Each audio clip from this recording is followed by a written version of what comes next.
Previously on Spirit Science. Recently, thousands of clay tablets were pulled out of a lost city thousands of years old. They described a new version of our history that is putting the pieces back into place. The Martian race was partially wiped out by a comet that struck the Earth nearly 16,000 years ago. In retaliation, they created another complex that would create a Merkaba in an attempt to take over the world. It failed, and the Merkaba grew unstable and began ripping open the dimensional levels. It was the biggest catastrophe the Earth has ever seen.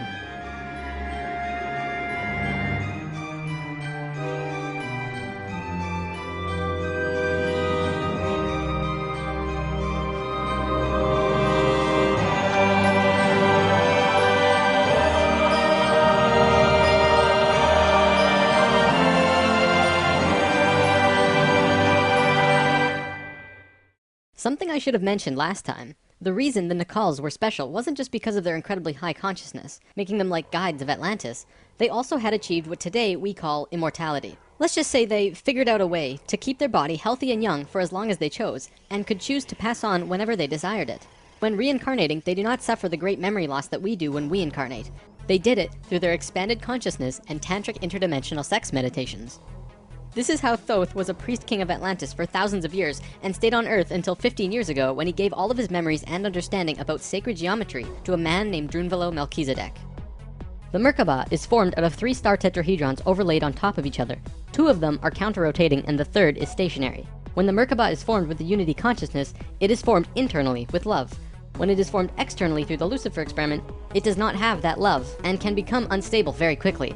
The Martians' attempt at controlling the world took place on one of the small islands in the west of Atlantis. This place today is known as the Bermuda Triangle. It's a triangle because the top of the stationary tetrahedron of the Merkaba is actually sticking out of the water there, which causes a huge electromagnetic imbalance in that area. Many planes and boats have reported to have gone missing there. They just vanished without a trace. The imbalance is multidimensional, and in many cases these ships and planes have been sucked into different dimensions, never to be seen again. That Merkaba is still there on the seafloor today, but from what I know, it's going to be corrected soon. The Naacals did their best to save Atlantis. They sent most of the lower dimensional beings back, at least as many as they could, and sealed up the dimensional tear. Despite this, the situation got really bad, really fast. All of the economic systems collapsed. Financial, social, and all concepts of how life ought to be completely broke down. Everyone on Atlantis began getting sick with weird diseases, and the entire continent went into a state of survival. Life was no longer about living. It became about surviving until tomorrow. It was a literal hell on Earth. The Naacals had no idea what to do. They were children compared to the events that had been thrust upon them. So they prayed. They prayed to the highest levels of conscious life in the universe, asking for help from anyone who could hear them. The problem was reviewed on many high levels of life, who I am drawing as the Justice League because the 11th and 12th dimensions are completely incomprehensible to us in our current state. What they told us was this: we were going to fall. We were going to hit rock bottom, level 1, the lowest place we possibly could be in the universe and still survive. Also, we were changing polarity. We were no longer a female species, so we were starting from square one as a male species. And finally, and this was the shocker, we would only have 13,000 years to return to Christ consciousness. Normally, it takes hundreds of thousands of years for a species to get to Christ consciousness. We had to do it in a fraction of the time. If we didn't, we would not survive. This has never happened before in the universe, ever. Thoth, who was the priest king of Atlantis at the time, learned that they would have to perform this experiment on themselves. They received instructions from the highest levels of life and they went on their way. Thoth proceeded with a being named Ra and Aragat, who were previous kings of Atlantis, and began the experiment. To understand what they did, we have to talk about consciousness grids. A planetary grid is an etheric crystalline structure that envelops the planet and holds the consciousness of any one species of life. This grid does have an electromagnetic component associated with the 3rd dimension, but it also has a component for every dimension as well. These grids are geometric, of course, and science will eventually discover that there is a grid for every species in the world. Each of these grids have their own geometry and are unique. There's not another one like it, just as the species itself are unique. These grids give off light as well, and from space they can be seen as the source of the bluish glow around the Earth. What Thoth and friends had to do was create a synthetic Christ consciousness grid, allowing humans to ascend to Christ consciousness in a very short time. But first, let's talk about the science behind the grid. Perhaps you've heard of the 100th monkey experiment. Over a span of 30 years, scientists were researching a species of monkey called Macaca fuscata on an island in Japan. They were providing the monkeys with sweet potatoes by dropping them in the sand. The monkeys liked sweet potatoes, but they didn't like the sand and dirt so much. A few monkey children figured out that they could wash their sweet potatoes, and some of them taught the technique to their parents. Only a few of the adult monkeys did this though.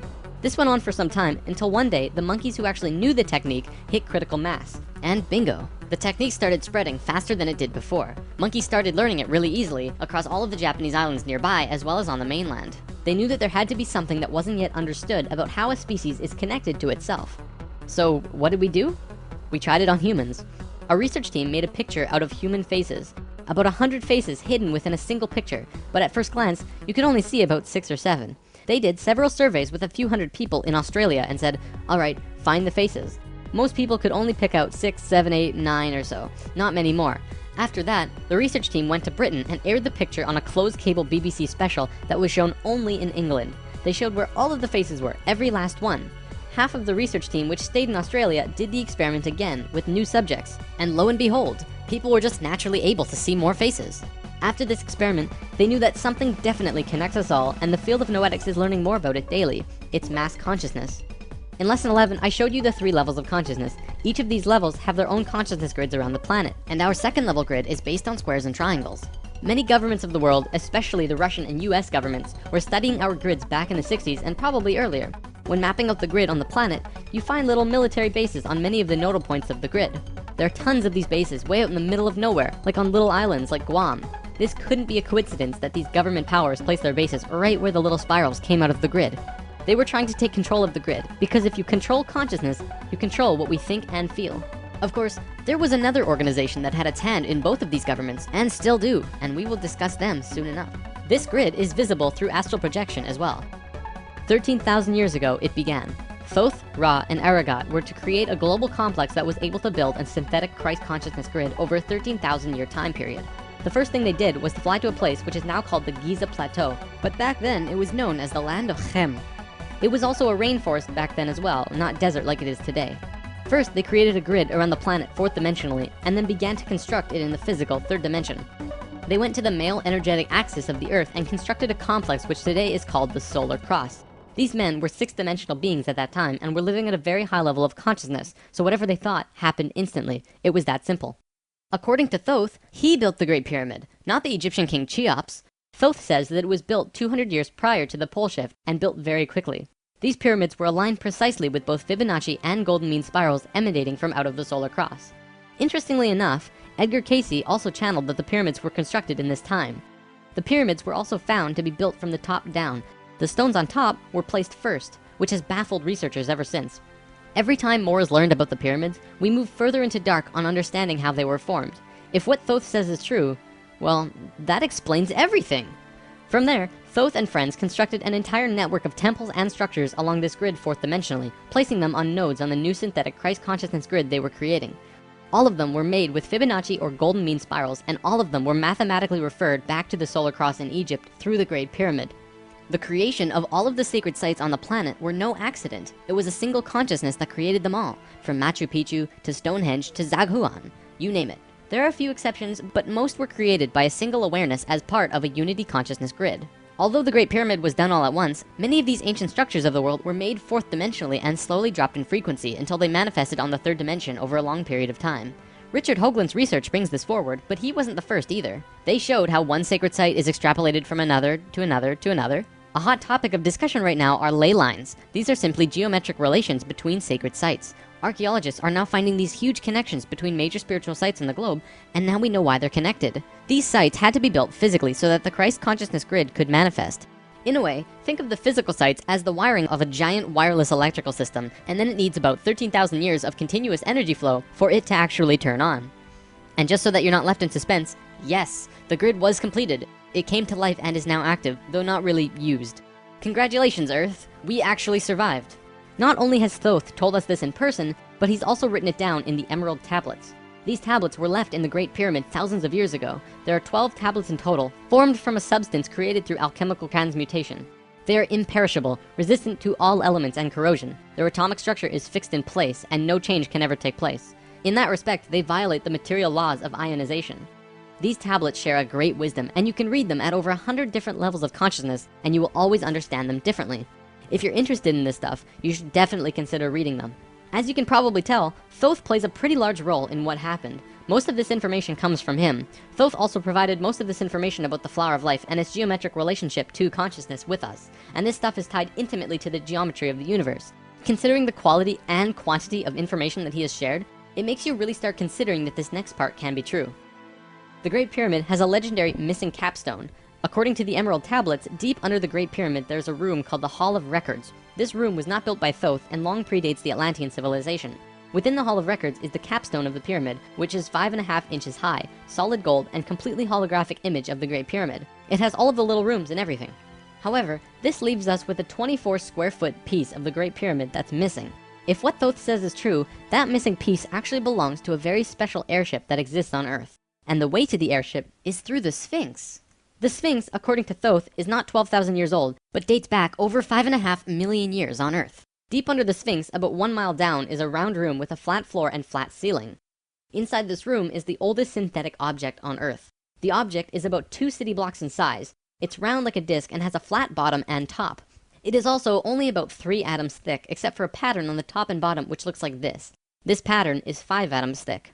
Thoth says that it's powered by consciousness, thoughts, and feelings, and connects with your own living Merkaba, which means that it becomes an extension of you and your own energy fields.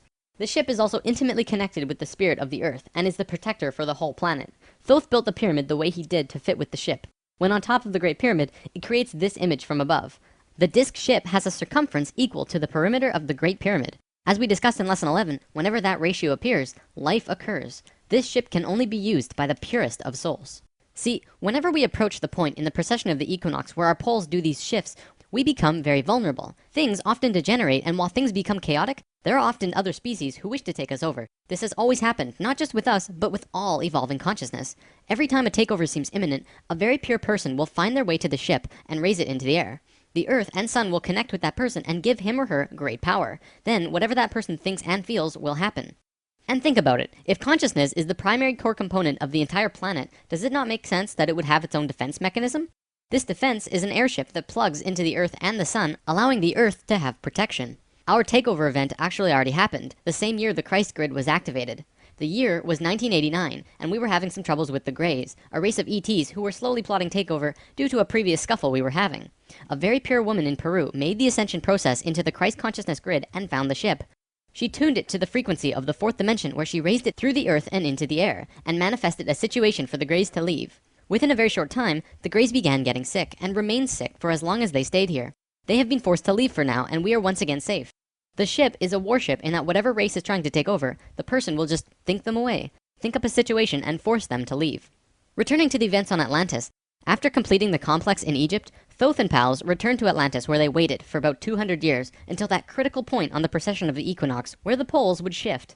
They knew that Atlantis would sink, and they would be ready.